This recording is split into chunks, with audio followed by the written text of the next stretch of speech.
കൊല്ലം കൊട്ടിയത്ത് bar counter petrol ഒഴിച്ച് കത്തിച്ചു. തഴുത്തല സ്വദേശികളായ വിപിനും വിശാഖുമാണ് ആക്രമണം നടത്തിയത്. ഇരുവരും പോലീസ് കസ്റ്റഡിയിലാണ്.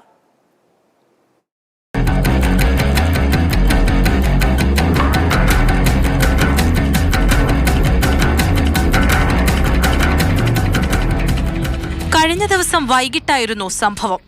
ബാറിലെത്തിയ പ്രതികൾ മദ്യപിച്ച് ബഹളമുണ്ടാക്കി. ഗ്ലാസുകൾ എറിഞ്ഞു പൊട്ടിച്ചു.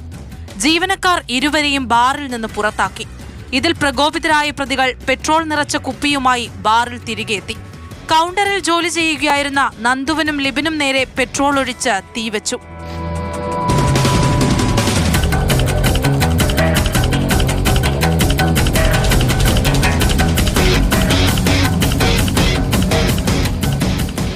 ജീവനക്കാർ ഓടി മാറിയതുകൊണ്ട് മാത്രമാണ് പൊള്ളലേൽക്കാതെ രക്ഷപ്പെട്ടത്.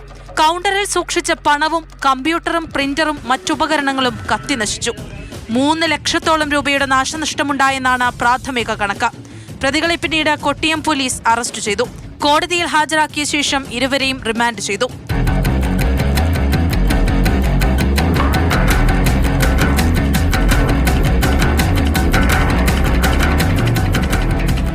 മാതൃഭൂമി ന്യൂസ്, കൊല്ലം.